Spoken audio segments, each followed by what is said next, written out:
Praise the Lord. Hallelujah. Hallelujah. ప్రభువును రక్షకుడైన యేసుక్రీస్తు నామములో మరి కూడిచ్చిన మీకు అందరికీ లైవ్లో వీక్షిస్తున్న బిడ్డలకు నా హృదయపూర్వక వందనాలు. ప్రియమైన వాళ్ళరా, ఈ ఉదయకాలం దేవుడు మనకు ప్రసాదించినందుకు దేవునికి మహిమ కలుగును గాక. తన నుంచి చిన్న ప్రార్థన చేసుకొని వాక్యల కింద మమ్మల్ని మిక్కిలి ప్రేమించిన ప్రియుడ మీకే స్తోత్రాలు చెల్లిస్తూ ఉంటాం. మరొక దినాన్ని ప్రభా మా జీవితంలోనికి ప్రసాదించి ఈ ఉదయకాల సమయంలో ఈ రీతిగా ప్రార్థించుకునే కృపణించేందుకు మీకే స్తోత్రాలు చెల్లిస్తున్నాం. మేము కలిగిన ఈ భాగ్యము ప్రభా ఊహించలేని భాగ్యాన్ని మాకు కలుగు చేశారు కనుక కడ వరకు మా జీవితకాలం అంతా ప్రభా మీకు ఇష్టమై కృతజ్ఞులమై మీకు సాక్షులమై జీవించక సహాయం చేయమని అనేక మందికి మాదిరికరంగా ప్రతి బిడ్డ ఉండినట్లు ఈ వాక్యము ద్వారా ప్రతి బిడ్డని ప్రభా వెలిగించమని ఆ వెలుగులోనికి అనేక మంది నడిపించగలిగిన కృపను దాయిమని కోరుచు. ఇకనైనా మీ పక్షాన్ని నిలబడిన నేను ప్రభా ఎన్నిక లేని వాడిని ప్రభా నన్ను మరుగుపరిచి మీరు మాట్లాడుకొని మీ నామానికి మీరే మహిమ ఘనత ప్రభావములు పొందుకోమని యేసు నామములో అడుగుచున్నాను తండ్రి. ఆమేన్. హల్లెలూయా. హల్లెలూయా. హల్లెలూయా. హల్లెలూయా. ప్రియమైన వాళ్ళరా, కొద్ది నిమిషాలు దేవుని వాక్యాన్ని విందాం. దేవుని వాక్యాన్ని విందాం. ప్రియమైన వాళ్ళరా, మానవుని యొక్క బంధకాల నుంచి, మానవ యొక్క శాపపు జీవితం నుంచి, శపించబడిన అనుభవం నుంచి విడిపించాలనుకున్న దేవాతి దేవుడు ఈ లోకంలో మానవాతీతుడిగా రక్తమాంసం కలిగిన వాడిగా లోకంలో 33 సంవత్సరాలు జీవించాడు. ఎందు నిమిత్తము ధవళ సింహాసనం విడిచి వచ్చాడంటే నీవు మారు మనసు పొంది పోగొట్టుకున్న ఆత్మీయ జీవితాన్ని మళ్ళా తిరిగి పొంది నీవు పొందబోయే ఆ రాజ్యము పరిశుద్ధమైన రాజ్యము గనుక, ప్రభువు నివసించే రాజ్యము గనుక ఆ రాజ్యములు ఉండినట్లు తనతో నేను ఉంచవాలనుకున్న దేవాది దేవుడు ఆయన ఈ లోకంలోకి దిగొచ్చాడు. కానీ ప్రతి మానవుడు కూడా లోకానుసారమైన జీవితాన్ని జీవిస్తూ లోక ప్రేమలో బలైపోతూ ఉంటే క్రీస్తు ప్రేమను బయలుపరచడానికి ఆ ప్రేమలో నేను కొనసాగిపోయినట్లు కృప చూపించిన దేవుడు ఈ దినాన మనతో మాట్లాడడానికి ఇష్టపడుతున్నాడు. ఈరోజు అనేక మంది అనేక సమస్యలతో అనేక ఇబ్బందులతో నలిగిపోతూ కూడా వీటన్నిటి నుంచి విడిపించగలిగిన సమర్థుడైన దేవుడు యేసుప్రభుడు వారు ఉన్నారన్న ఆలోచన కంటే కూడా లోకానుసారంగా బ్రతుకుతూ లోకం వైపు చూస్తూ లోక సహాయం కొరకు నా సమస్య ఎవరి ద్వారా తొలగించబడుతుందా అనుకుంటూ లోకంలో బలైపోతున్నారు. కానీ నాకు సహాయం చేసేవాడు, నాకు విడుదల కలుగు చేసేవాడు, నేను ఆరాధిస్తున్న క్రీస్తు అన్న ఆలోచన మర్చిపోతున్నారు. ప్రేమను వల్లరా యేసు ప్రభు సంచరిస్తున్న కాలంలో ఆయన యొక్క పరిచయం చూసిన అనేక మంది ఆయనతో తిరిగారు, ఆయనతో ఉండడానికి ఇష్టపడ్డారు. ఆయనకు అద్భుతాలు ఆశ్చర్యకారంలో చూసి ఎంతోమంది ఆయనకి శిష్యులుగా ఏర్పరచబడ్డారు. ఆయనతో తిరిగిన 70 మంది శిష్యుల్లో కూడా కొన్ని సందర్భాల్లో కొన్ని విషయాల్లో జారిపోయి ఆయన విడిచి దూరం అయిపోయారు. ఎందుకు అంటే దేవుని పరిచర్యలో కొన్ని సందర్భాలలో మానవుడు బలహీనపడిపోయి లోకం వైపు చూసి దైవత్వానికి దూరం అయిపోతూ ఉన్నాడు.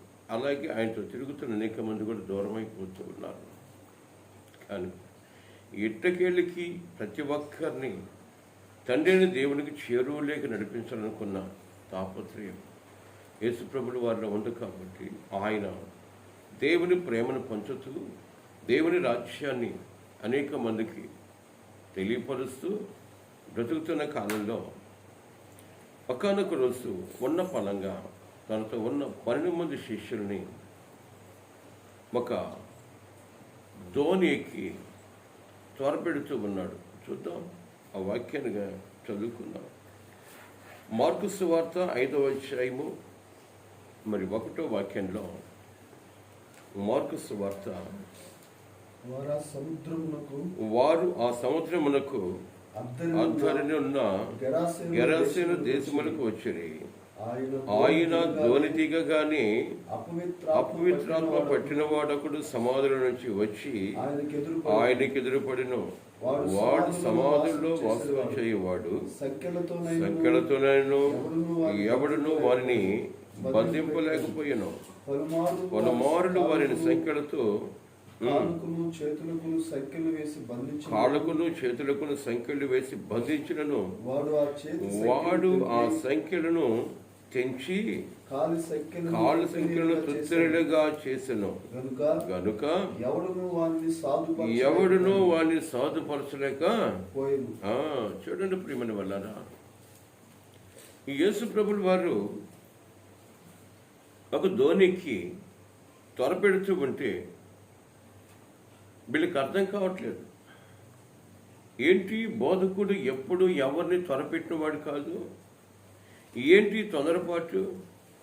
ఈరోజు కూడా నెమ్మదిగాను సమాధానంగాను సంతోషంగాను ఈయన సాగిపోతున్న ఈయన ఎందుకు ఇంత తొందర?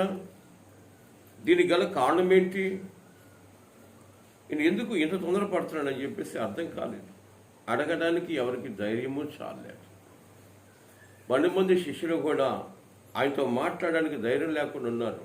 కానీ వాళ్ళు ఆశ్చర్యపడుతూ ఉన్నారు. ఏ రోజు లేని ఈ తొందరపాటు ఎందుకు కలిగింది ఎన్నో అనేది అర్థం కాక ఆయన వైపు చూస్తారు. కానీ పడవ నాయకుడికి అంటాడు, సహోదరుడా త్వరగా నడిపించు అన్నాడు. అతనికి అర్థం కాలేదు. బోధకుడు ఎప్పుడు పడవలో కూర్చున్నా నెమ్మదిగా కూర్చుని పరలోక రాజ్యాన్ని గురించి పలువురికి చెప్తున్న ఈయన దేనికి ఎంత తొందరపాటు, దీని గల కారణం ఏంటి అంటూ అనుకుంటూ ఉంటే, సహోదరుడా త్వరగా నడిపించు అంటున్నాడు. రేబన్నల్లా గమనించండి, దేవుడు తన నిర్ణయం చొప్పున ఈ లోకంలోకి దిగొచ్చి ఆయనకున్న కాలాన్ని సద్వినియోగం చేసుకోవడానికి ఇష్టపడ్డాడు. దేవుని స్తోత్రం. యేసు ప్రభు ఈ లోకంలో 33 సంవత్సరమే జీవిస్తున్నానికి మొదటి కాలంలోనే తెలుసు. ఆయన జరుగుతున్నదాన్ని గ్రహించగలిగిన వాడు గనక, ఆయన పరిశుద్ధుడు గనక, దేవుని కుమారుడు గనక, ముందు కాలంలో ఏం జరగబోతుందో తెలిసిన ఆయన తనకుండబడ్డ కాల సమయాన్ని వ్యర్థపరచక ఆ కాలాన్ని సమయాన్ని పాటించడానికి త్వరపెట్టున్నాడు. ఈరోజు మనమున్నాం కొన్ని సందర్భాలలో కొన్ని విషయాల్లో రేపటి దినాల గురించి ఆలోచిద్దాం, రేపు చూసుకుందాం, ఇంకా నా జీవితంలో టైం ఉంది అనుకుంటాం. మరి చిన్న విషయం చెప్పనా, మా నాన్నగారు బ్రతుకున్న కాలంలో ఒకరోజు ఏదైనా నేను వ్యర్థంగా బ్రతికితే ఆయన నన్ను ప్రక్కన పెట్టుకుని ఒక మాట చెప్పేవాడు. ఈరోజు నువ్వు వ్యర్థపరుచుకున్నావు, ఈరోజు మరలా తిరిగి నీ జీవితంలోకి రాదు. ఈరోజు ఈ దినాన్ని వ్యర్థపరిచావు గనక ఈ దినం మరలా తిరిగి నీ చేతిలోకి రాదు అనేవాడు. అవును ప్రియమని వాళ్ళరా, ఆ దినాన్ని వ్యర్థపరచకుండా ఉన్న కాల సమయాన్ని పాటించడానికి దేవాతి దేవుడు ఇష్టపడుతూ ఉన్నాడు. ఈరోజు యేసు ప్రభువుల వారు ఈ లోకంలోకి ఎందుకు వచ్చాడు? కారణం ఏంటి అంటే ఆయన యొక్క నడవడిక, ఆయన గుణగణాలు నీకు నాకు తెలియపరచడానికి. దేవుని స్తోత్రం. హల్లెలూయా. కాబట్టి ప్రియమైన వారరా, ఆయన త్వరపెడుతూ ఉన్నాడు. కారణం అర్థం కావట్లేదు. ఏంటి తొందరపాటు గల కారణం ఏంటి అని వాళ్ళు అనుకుంటున్నారు. నాయకుడా త్వరగా నడిపించు అంటాడు. ప్రియమైన వారరా, శిష్యులు అనుకుంటున్నారు ఎక్కడ ప్రార్థనో ఎక్కడ కార్యమో ఈ తొందరపాటు గల కారణమో ఏదో ఉంటుంది అనుకుంటూ ఆయన వైపు చూస్తూ సాగిపోతున్న టైంలో ఈ పడవ గెరాసేను దేశం దగ్గరకు పోయి ఆ యొక్క ఒడ్డున ఆగింది. వీళ్ళు అనుకుంటారు ఈ ప్రాంతంలో ఏదైనా ప్రార్థన ఉందేమో, ఎవరైనా ఆహ్వానించారేమో అనుకోండొచ్చు. కానీ బోధకుడు ఆ పడవ దిగి ఆ గెరాసేను గ్రామానికి వెళుతూ ఉన్నాడు. గ్రామము దాటి వెళుతూ ఉంటే వీళ్ళకి అర్థం కావట్లేదు.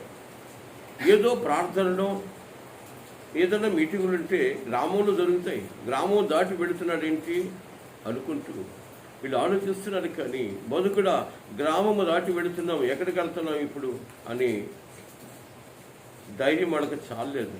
ఆయన వెంట నడుస్తూ ఉన్నాం. కానీ యేసుప్రభులు వారు ఎవరిని పిలిచినా, ఎవరితో మాట్లాడినా ఆయన ఒకే మాట చెప్పేవాడు, సహోదరుడా నన్ను వెంబడించు, సహోదరుడా నన్ను వెంబడించు. గల కారణం ఏంటి అంటే, నన్ను వెంబడిస్తే ఎన్నడూ చవి చూడని గొప్ప కార్యాలను చూస్తావు. దేవుని స్తోత్రం. కనుక నన్ను వెంబడించు. ఆయన మాటకున్న అర్థం ఏంటి? నన్ను వెంబడించు. నువ్వు పెక్కు మాటలు మాట్లాడితే బుద్ధిహీనత కలిగి నేను చూపబోయే అద్భుతాలు, ఆశ్చర్య కార్యములు నువ్వు చూడలేవు. రేపటి దినాన్ని గురించి నువ్వు ఆలోచించగలిగితే రేపు ఈరోజు జరిగిన కార్యాన్ని ఎప్పుడు చూడకపోలేకపోవచ్చేమో. ఉన్న సమయాన్ని సద్వినియోగం చేసుకోవడానికి క్రైస్తవుడు ఈరోజు ఇష్టపడాలి. బోధకుడు అంటాడు నన్ను వెంబడించు అంటాడు. ఒక్కనొక దినాన యేసుప్రభులు వారితో బాప్తిసం తీసుకుని వెళుతున్నప్పుడు, ప్రేమని వల్లరా కొంతమంది అంటారు, బోధకుడా నువ్వు ఎక్కడున్నావు, నీ నివాస స్థలం ఎక్కడా అంటే, ఫలానా దగ్గర ఉన్నాను, నేను ఫలానా ఇంట్లో ఉన్నాను, ఫలానా ప్రాంతంలో నేను నివాసం ఉన్నాను అని చెప్పలేదు. వచ్చి చూడండి, నేను ఎక్కడున్నానో ఏమేమి చేస్తున్నానో వచ్చి చూడండి అన్నాడు. అంటే ఈరోజు గొప్ప కార్యాలు నీ జీవితంలో జరగాలన్నా, అద్భుతాలు నువ్వు చూడాలన్నా, ఆశ్చర్య కార్యములు దేవునిలో చవి చూడాలన్నా, నీ జీవితంలో ఉన్న శాప పాపము తొలగించబడన్నా ఆయనలో నువ్వు రాగలిగితే అద్భుతాన్ని తప్పకుండా నువ్వు చూడగలవు. దేవుని స్తోత్రం. ఆయనలోనికి రావాలి. ఆయనలోకి రాగలిగితే నీ జీవితంలో ఎన్నడూ చూడని గొప్ప కార్యం నువ్వు చూడగలవు. దేవుని స్తోత్రం. హల్లెలూయా. కాబట్టి ప్రియమైన బలరా, ఆయన చెప్పే మాట నన్ను వెంబడించండి, నేను ఎక్కడున్నానో చూడండి, వచ్చి నన్ను వెంబడిస్తే, నాలోకి వస్తే ఈ లోకంలో చూడని కార్యాలు నువ్వు చూడగలవు. పొందలేని ఆనందాన్ని నువ్వు పొందగలవు. పొందలేని ఆశీర్వాదాన్ని నా ద్వారా నువ్వు పొందగలవు. కాబట్టి నన్ను వెంబడించు, నాలోని కొంచెం చూడు అని చెప్తూ వచ్చినాను. ఈయన గెరసేను దేశాన్ని, ఆ పట్టణాన్ని దాటి వెళుతూ ఉంటే వాడికి అర్థం కాలేదు. కిందగా ఎక్కడికి వెళ్ళాడు తెలుసా? సమాధి తోట దగ్గరికి వెళ్ళాడు. ఈ సమాధి తోట దగ్గరికి వెళ్తుంటే వీళ్ళు అనుకున్నారేమో, ప్రేమని వల్లరా ఎవరైనా ఆయనకి నిలువైన వారు చనిపోయారేమో, సమాధి కార్యక్రమానికి పిలిచారేమో అని వాళ్ళు అనుకున్నారేమో. ఎప్పుడైతే సమాధి తోట గేటు దగ్గర నిలబడుకున్నాడో, ఆ సమాధి తోటలో నుంచి ఒక భయంకరమైన అరుపులు వినబడుతూ ఉన్నాయి. భయంకరమైన అరుపులు వినబడుతున్నాయి. చదువునైనా మాట చదువు.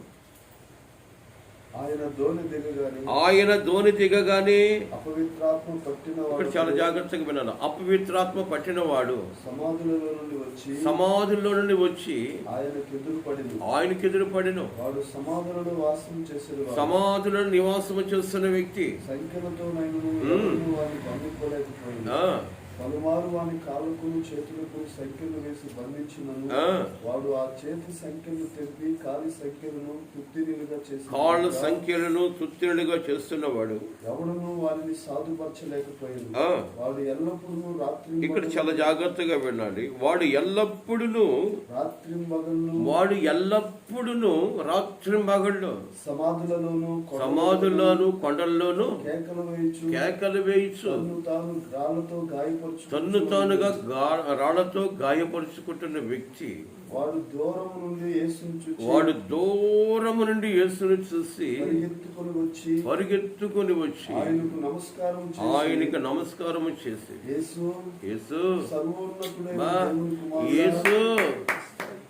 సర్వోన్నతుడ దేవుని కుమారుడా, నాతో నీకేమి, నన్ను బాధపరచుకుము, దేవుని పేరట నీకు ఆనబెట్టుచున్నాను. ఆమేన్. ప్రేమను వలన ఇక్కడ ప్రత్యేకమైన మాట, వాడు ఆయన దూరం నుంచి చూసి వాడు అరుస్తూ ఉన్నాడు, దేవుని కుమారుడా, సర్వోన్నతుడైన సర్వమును సృజించిన సృష్టికర్తైన దేవుని కుమారుడా, మాతో నీకేం పని? ఇక్కడ జాగ్రత్తగా గమనించగలిగితే వాడికి బంధువులు ఉన్నారు, తల్లిదండ్రులు ఉన్నారు, అన్నదమ్ములు ఉన్నారు, ఏమండి రక్త సంబంధికులు చాలామంది ఉన్నారు. కానీ వాడు పలుమారులో సంకెళ్ళతో బంధించిన, కాళ్ళకి చేతులకి సంకెళ్ళు వేసిన, వాటిని తొత్తినీలుగా చేస్తున్నాడంట. సంఖ్యలను కూడా తెంచగలిగిన బలమైన అపవాది వాడిని పట్టి పీడిస్తూ ఉంది. వాడు సమాధుల్లోనే నివాసం చేస్తూ ఉన్నాడు. సమాధులు నివాసం చేసేవాడు ఏం తిని బ్రతకాలి గమనించాలి. వాడి పరిస్థితి అదో రకమైన ఏమంటే దౌర్భాగ్య జీవితం కలిగి ఉన్నాడు వాడు. కానీ వీడి కర్మ, వీడి బ్రతికింతే, ఇలాగే వీడు చావాల్సిందే, వీడిని మనము బాగు చేయలేమని చెప్పేసి వాడినైతే విడిచిపెట్టారు. తల్లిదండ్రులు, అన్నదమ్ములు, బంధువులు ఎవరు కూడా వాడిని బాగు చేయలేక, వాడిని సాధువు చేయలేక, వాడిని అదుపు చేసుకోలేక వాడిని విడిచిపెట్టేశారు. నీ కర్మ ఇంత అని చెప్పి విడిచిపెట్టేశారు. కానీ ప్రేమని వల్ల ఈరోజు నిన్ను కన్న తల్లిదండ్రులు, బంధువులు, రక్త సంబంధికులు, నీ కన్నవారో నిన్ను విడిచిపెట్టొచ్చేమో, కానీ నేను ప్రకటిస్తున్న నా యేసయ్య నిన్ను విడిచిపెట్టక నిన్ను వెతికి రక్షించుకోవడానికి వచ్చిన లోక రక్షకుడు నా యేసు ప్రభువు వారు. దేవుని స్తోత్రం, హల్లెలూయా. ప్రేమని వల్లరా సమాధుల్లో వాడే గాయపరుచుకుంటూ, వాడికి అరుచుకుంటూ రాత్రి మగళ్ళు సమాధుల్లో వాడు అరుస్తూ తిరుగుతూ ఉంటే ఆ ప్రాంతానికి ఎవరైనా వెళ్ళాలన్నా కూడా భయపడుతూ ఉన్నారట. వాడే గాయపరుచుకుంటున్నాడు. వాడి ఒంటి మీద సరైన బట్టలు కూడా లేవు, ఆహారం లేదు. నేనైతే అనుకుంటాను వాడు అలాంటి దౌర్భాగ్య జీవితమే కలిగి ఉన్నాడంటే శవాలు పీకు తినేవాడేమో. వాడు బ్రతకడానికి ఏదో ఒకటి తినాలి. ప్రేమని వాళ్ళరా వాడైతే సమాజంలో ఉండి పీకు తింటున్నాడు. ఈరోజు సమాజంలో ఉండి కొంతమందిని పీకు తినేవాడు చాలామంది లేకపోలేదు. గమనించండి, మాటల ద్వారా, చూపుల ద్వారా, ప్రవర్తనల ద్వారా నిన్ను గాయపరిచి నిన్ను బలికోరాలని కోరుకునేవాడు ఎంతోమంది లేరు. గమనించండి ప్రియమైన వాళ్ళారా, ఈరోజు సమాజంలో వాడు సంచారం చేస్తుంటే సమాజంలో కొంతమంది సంచారం చేస్తూ అనేక మందిని ఇబ్బంది పెట్టేవాడు ఎంతోమంది లేకపోలేదు. ఈరోజు సమాజంలో అలాంటి స్థితి కలిగిన వాడిని దేవునికి పరిచయం చేయడానికే ఈరోజు క్రైస్తవులుగా నిన్ను నన్ను పిలిచాడు నా దేవుడు. దేవుని స్తోత్రం, హల్లెలూయా. నువ్వు ఏం చేసి దేవుని సంతోషపెట్టగలుగుతున్నావు నాకు తెలియదు. కానీ ప్రియమైన వాళ్ళారా, ఈరోజు సమాధుల్లో ఉన్న వాడు తను తానుగా గాయపరుచుకున్నాడు. కానీ సమాజంలో అనేక మంది అలాంటి స్థితిగతి కలిగిన వాళ్ళు వాడు గాయపరుచుకోవడం కాదు, కానీ అనేక మందిని ఇబ్బంది పడుతూ, అనేక మందిని దేవుని యొక్క సన్నిధానానికి రానివ్వకుండా మత పిచ్చి కలిగిన వాళ్ళు కూడా ఎవరైనా సువార్త ప్రకటిస్తూ ఉంటే వారిని ఇబ్బంది పెట్టి దేవునికి దూరం చేసి ఆ సువార్తని ఆపేసి వాడు పైశాచిక ఆనందాన్ని అనుభవిస్తున్న వాళ్ళు ఎంతోమంది సమాజంలో లేకపోలేదు. అయినప్పటికీ కూడా నీవు పొందిన ఆశీర్వాదము, అనురాగము, దేవుని దగ్గర పొందిన ఒక త్యాగాన్ని లోకములో చూపించగలగడానికి ఈ లోకములో ఒక క్రైస్తవుడిగా నేను ఉన్నామని గుర్తుపెట్టుకోవాలి. ప్రేమని వల్లరా యేసు ప్రభువు వారు ఈ లోకములో ఏ ఒక్క వ్యక్తి కూడా తన పాపములో మరణించకూడదు అనుకున్న దేవాతి దేవుడు ఆ పాపిని వెతుకుతూ తిరుగుతూ ఉన్నాడు. తన పాపాన్ని తొలగించుకోవడానికి ఎవడైతే ముందుకు రావడానికి ఇష్టపడతాడో దేవుని మాటల ద్వారా నీలో ఉన్న బలహీనత బయటపడుతుంది. ఈ మాటల ద్వారా అయ్యో నా బ్రతుకు కూడా ఇలాగే ఉంది కాబట్టి నా బ్రతుకుని మార్చుకోవాలన్న ఆలోచన కలిగి ఆయన దగ్గరకు వస్తారేమోనని అనేక మందికి ఆయన సువార్త ప్రకటించి ఆయన ప్రేమను పంచుతూ వచ్చాడు. ప్రేమని వల్లదా ఈరోజు ఏ మానవుడు కూడా దేవుని మాట విని తన జీవిత విధానాన్ని మార్చుకోవాలన్న ఆలోచన అయితే రావట్లేదు. కానీ ఈ సమాజంలో నివాసము చేస్తున్న వ్యక్తిలో ఉన్న అపవాది చెప్తున్న మాట అంటే తెలుసా? నువ్వు దేవుని కుమారుడివని, సర్వోన్నతుడైన దేవుని కుమారుడివని కేకలు పెడుతూ ఉంది.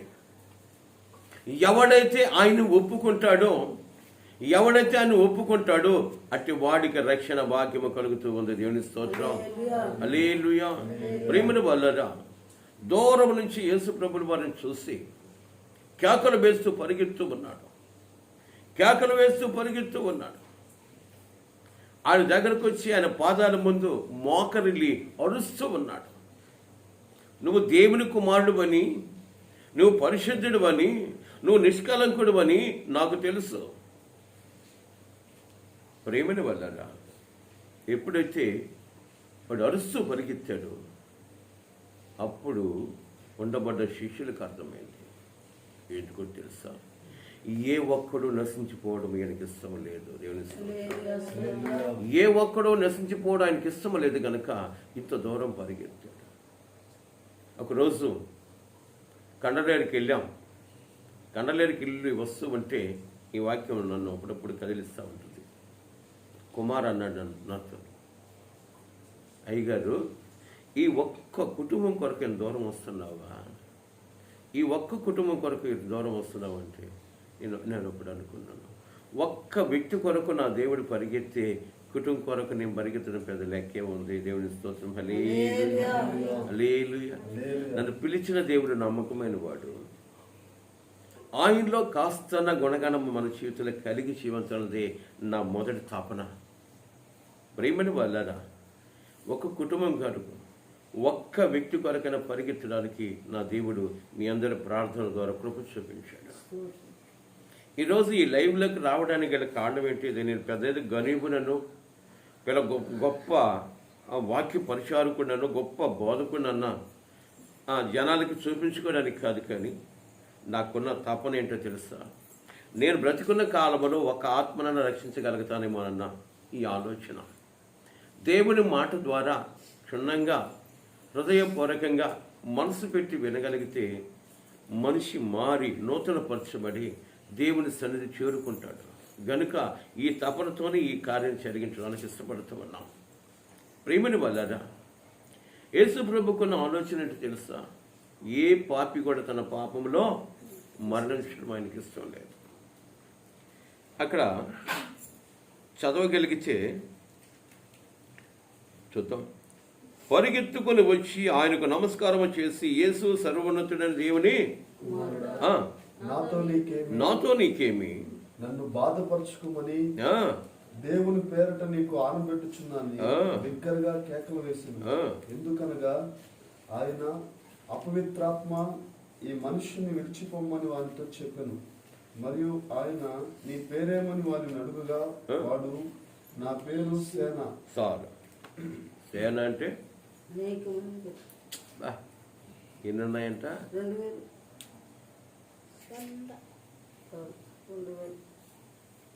ప్రియమైన వాళ్ళారా, సేన అనేక మంది కలిస్తే ఒక సేన, కొన్ని వేల మంది కలిస్తే ఒక సేన, ఒక వ్యూహం. ప్రియమైన వాళ్ళరా, అంతమంది వాళ్ళు ఉన్నారు. కానీ యేసుప్రభు అంటాడు, ఆ వ్యక్తిని విడిచే పోండి అన్నప్పుడు, అయ్యా ఎక్కడికి వెళ్ళాలో చెప్పయ్యా, మేము ఎక్కడికి వెళ్ళాలో చెప్పు. ఈ మాట చాలా జాగ్రత్తగా గమనిస్తే, ఒకవేళ నీ మాట వినకుండా తిరుగుతూ ఉంటే అపవాదికి అయ్యో వాడు మాట్లాడలేదు కానీ వాడి దగ్గరికి వెళ్ళు, కొంచెం చెప్తాడా లేదు? ఇప్పుడు చెప్తాడా లేదా? ఇక్కడ రాస్తున్నాడు, మీరు అతనిలో నుంచి వెళ్ళిపోండి అంటే అయ్యంట మేము ఎక్కడికి పోవాలో చెప్పయ్యా, మాకు ఒక స్థలం కావాలి, మేము ఎక్కడికి పోవాలో చెప్పయ్యా అంటుంటే వెంటనే ఆ కొండల ప్రాంతాలను, ఆ సముద్రం ఒడ్డున కొన్ని పందులు తిరుగుతూ ఉన్నాయి. వాటిలోకి పోవడానికన్నా సహాయం చేయంటే వెళ్ళమన్నాడు. వాటిలోకి దూరి అవి ఊపిరి అడక సముద్రంలో దూకి చనిపోయాడంట. అది గమనిద్దాం. ఈ వ్యక్తి వాటిలో ఉన్న అపవిత్రాత్మలు వాడిని విడిచిపోయిన తర్వాత వాడు సామాన్యమైన మానవుడిగా మార్చబడి మంచిగా అంటే వాడుకున్న అపవిత్రాత్మ తొలగించబడి సామాన్యమైన మానవుడిగా చేరి బోధకుడు కాళ్ళ మీద పడి, బోధకుడా ఎవరు మరిచినా నువ్వు మర్చిపోవని ఈరోజు నాకు తెలిసింది. దేవుని స్తోత్రం. నా వాళ్ళు మర్చిపోయారు. నన్ను ఎవరు పట్టించుకోకపోయినా నేను ఏమవుతానని, నేను ఎవరినని, ఇంత దూరం వచ్చి నన్ను కాపాడడానికి కారణం ఏంటి అని అడుగుతూ ఉన్నాడు. చూడండి ప్రియమైన భర్తలారా, ఆ వ్యక్తితో అంటాడు, నీవు నీ ఊరికి వెళ్ళు, నీ ఇంటికి వెళ్ళు అంటూ ఉంటే వాడు అంటాడు, ప్రియమైన భర్తలారా, బోధకుడా ఎవరు నా వాళ్ళు, ఎక్కడ నా ఇల్లు, నా అనేవాళ్ళే ఎవరైనా ఉండుంటే నేను బాగుపడాలని అనుకునేవాళ్ళేమో, నా అనేవాళ్ళు ఎవరైనా ఉండుంటే నేను ఇలాగుండం చూసి ఏదో ఒక విధంగా నన్ను ఒక మనిషిని చేయాలన్న ఆలోచన వాళ్ళు కలిగి ఉండరేమో. నాకంటూ ఎవరు లేరు బోధకుడు అంటే. నీ ఊర్లో నీ తల్లిదండ్రులు, నీ బంధువులు, నీ రక్త సంబంధికులు ఉన్నారు కదా, వాళ్ళ దగ్గరికి వెళ్ళు. నువ్వు పొందిన ఈ యొక్క ఉన్నతమైన స్థితిని వాడికి ప్రకటన చేయమంటే వాడు అంటాడు, ప్రేమైన వాళ్ళరా, బంధువు అనేవాడు ఎవరైనా అంటే నువ్వే, తల్లిదండ్రులు ఎవరైనా ఉన్నారంటే అది నువ్వే, అన్నదమ్ములు ఎవరైనా ఉన్నారంటే అది నువ్వే. ఎందుకో తెలుసా? ఎవరు చూపిన ప్రేమ నువ్వు నా మీద చూపించి నన్ను మనిషిని చేసి నాకు ఒక జీవితాన్ని పంచిన నీవే నాకు సర్వస్వం. నిన్ను విడిచిపెట్టి బతుకుడా నేను వెళ్ళను కూడా అంటే ఆయన అంటాడు, సహోదరుడా, నీవు పొందిన ఈ మేలు అనేక మంది పొందాలన్నదే మన యొక్క ఉద్దేశం. ఈరోజు నువ్వు పొందిన రక్షణ, నువ్వు పొందుతున్న ఆనందము, నువ్వు పొందిన ఆరోగ్యము, నువ్వు పొందిన ఆశీర్వాదము అనేక మంది పొందాలన్నదే నా యొక్క ప్రగాఢ సంకల్పం. గనుక నీవు నాతో వస్తే ప్రయోజనం లేదు. నీవు నీ గ్రామంలోనికి వెళితే ఇప్పుడు నీకును నాకును ప్రయోజనము. దేవుని స్తోత్రం. ఏంటి బోధకుడు అంటే, నీవు నీ గ్రామములో నువ్వు పొందిన సాక్ష్యాన్ని చెప్పగలిగితే, ఏమండి, ఈ సాక్ష్యాన్ని నువ్వు చెప్పగలిగితే అనేక మంది మారు మనసు పొంది ప్రభు వైపు తిరుగుతారు. దేవుని స్తోత్రం. హల్లెలూయా, హల్లెలూయా. ఈరోజు నీకెందుకు స్వస్థత కలుగు చేశాను, నీకెందుకు విమోచన విడుదల కలుగు చేశానో తెలుసా? నీ ఇష్టానుసారంగా నువ్వు బ్రతికిపోమని కాదు, కానీ నాకు ఇష్టడుగా నువ్వు బ్రతకమని. దేవుని స్తోత్రం. ఈరోజు నీకు మారు మనసు కలుగు చేసి క్రైస్తవుడిగా ఓ కొత్త పేరు కలుగు చేసి ఈరోజు సమాజంలో నేను విడిచింది ఎందుకో తెలుసా? సమాజాన్ని నువ్వు సొంతం చేసుకొని లోకానుసారంగా బ్రతికి నీవు ఆనందించి పైశాచికమైన ఆనందాన్ని అనుభవించడానికి కాదు. ఈరోజు నీకు విడుదల విమోచన కలిగించిన దేని కొరకు అంటే నీకు మేలు కొరకు, నాకు నువ్వు సాక్షిగా ఉండటం కొరకు. దేవుని స్తోత్రం. హల్లెలూయా. ఈ లోకంలోనికి నేను వచ్చింది అనేక మందిని నాకు సాక్షులుగా, నాకు శిష్యులుగా చేయడానికే. దేవుని స్తోత్రం. హల్లెలూయా. ఈరోజు ప్రేమను వారి చేతులు జోడిస్తున్నాను. క్రైస్తవుడిగా బ్రతుకుతున్న నీవు క్రీస్తుకి సాక్షిగా నిలబడుతున్నావా? నీ సాక్షిగా నీ సెల్ఫ్ డబ్బా కొట్టుకునే సేవకుడు కూడా లేకపోలేదు. ఈరోజు నేను చెప్తే అది అవద్దు, నేను ప్రార్థన చేస్తే ఈ పోతాయి. నీ ముఖం నువ్వు చేస్తే పోవడం కాదు, యేసు నామమును ఉచ్చరిస్తే ఎవడు చెప్పినా బాధ. దేవుని స్తోత్రం. యేసు నామములో సర్వ సంపదలు సర్వశక్తి గుప్తమై ఉంది. దేవుని స్తోత్రం. హల్లెలూయా. కాబట్టి ఈరోజు నీకు నాకు విమోచన కలుగు చేసి సమాజంలో నిన్ను విడిచాడంటే ఎందుకో తెలుసా? సమాజానికి నువ్వు సాక్షిగా ఉండడానికి. దేవుని స్తోత్రం. సమాజంలో ప్రభుకి సాక్షిగా ఉండడానికి దేవుడు నిన్ను విడిపించాడు, నీకు విమోచన కలిగి చేశాడే కానీ నీ ఇష్టానుసారంగా బ్రతకడానికి కాదు. కాబట్టి ప్రేమను దేవుని బిడ్డరా, ప్రభు నామమున నా హృదయపూర్వకమైన వందనాలు. నీకు నాకు విమోచన కలుగు చేసి రాత్రి కాలంలో సుఖనిద్ర నుంచి ఈ ఉదయకాల సమయంలో ఈ రీతిగా నిన్ను ఆరాధించుకునే కృపను దేవుడు కలుగు చేశాడు. కారణం ఏంటి తెలుసా? ఈ దినం మళ్ళా పొందిన నీవు ఏదో పొందాలని చెప్పేసి లోకములో ఆనందించడానికి కాదు. లోకములో తిరుగుతున్న నీవు లోక రక్షకుని ప్రకటించడానికి ఇష్టపడాలి. దేవుని స్తోత్రం. హల్లెలూయా. లోకములో ఉన్న పైశాచిక ఆనందం కాదు నువ్వు పొందాల్సింది. పరలోకములో నువ్వు పొందబోతున్న ఆనందాన్ని అనేక మందికి బయలుపరచడానికే ఈరోజు నీకు నాకు విమోచన కలుగు చేస్తాడు. వాడు తంటాడు, నువ్వు నాతో తిరిగితే ప్రయోజనం లేదు, నువ్వు సమాజంలో తిరగాలి. ఎలాగంటేవేమో లోక మాలిన్యము నీకు అంటకుండా మాలినపరచబడిన అనేక మందిని నా వైపు తిరగడానికే నిన్ను ఈరోజు సమాజంలోకి పంపిస్తూ ఉన్నాను. దేవుని స్తోత్రం. హల్లెలూయా. ప్రేమని వల్లరా, ఈరోజు క్రైస్తవుడిగా నీకు ఒక సమాజాన్ని ఇచ్చి సమాజంలో తిరుగుతున్నట్టు కారణం ఏంటి తెలుసా? సమాజం సొంతం చేసుకోవడానికి కాదు. ఈరోజు క్రైస్తవులుగా కొన్ని విషయాలలో ఎవరైనా నీ ప్రక్క వాళ్ళ పొరుగు వాళ్ళు దేవునికి ఆయాసకరమైన విషయాల్లో కూడా వాళ్ళు బాధపడతారేమోనని వాళ్ళకు సంతోషపెట్టడానికి వాళ్ళ కార్యకలాపాలు ఈరోజు క్రైస్తవులు దూరుతూ ఉన్నారు. ఇది దేవునికి అయిష్టమైన కార్యము, దేవునికి వేదన కలిగించే కార్యం. కాబట్టి ప్రియమైన వారురా, ఈరోజు నువ్వెవరో సమాజం తెలుసుకున్నట్లుగా నువ్వు బ్రతకడానికి ఇష్టపడాలి. దేవుని స్తోత్రం. అటు అంటున్నాడు, నువ్వెవరో గ్రామానికి అంతటికి తెలుసు, ఈ చుట్టుపక్కల ప్రాంతాలకు తెలుసు, నీ యొక్క విధి విధానం ఏంటో అందరూ చూశారు. నిన్ను చూస్తే ప్రతి ఒక్కరికి భయం కలుగుతుంది. ఎందుకో తెలుసా? నా మీద పడి నన్ను గాయపరుస్తాడేమని. ఈరోజు సమాజంలోకి నేను పంపిస్తూ ఉన్నాను. ఎందుకో తెలుసా? ప్రతి ఒక్కరు నిన్ను చూసి భయపడాలి. అదేంటి బతుకుడు అంటే, నువ్వు పొందిన రక్షణ చూసి, నీలో ఉన్న మారు మనసును చూసి, నీలో ఉన్న పశ్చాత్తాప హృదయాన్ని చూసి, నీవు పొందుతున్న లోకపరమైన ఆనందం కాదు, ప్రభువులో ఆనందాన్ని చూసి, నువ్వు చెప్తున్న ప్రతి మాటను బట్టి నిన్ను చూసి ప్రతి ఒక్కడు భయపడతారు. దేవుని స్తోత్రం. నువ్వు సమాజంలో ప్రత్యేకించబడిన వాడివి, నువ్వు ఈ లోక నివాసివి కాదు, నీవు నా సొత్తువు గనక నీవు నాలో ఆనందించే బిడ్డగా ఉంటే నిన్ను చూసి ప్రతి ఒక్కడు భయపడతాడు. నిన్ను చూసిన వాడు తిరిగి నాకు సాక్షిగా వాడు రావడానికి ఇష్టపడతాడు. సహోదరుడా, నిన్నెందుకు సమాజంలోనికి మరలా పిలిచాను తెలుసా? నీవు సమాధుల్లో నశించిపోవడం నాకెంత మాత్రమో ఇష్టం లేదు.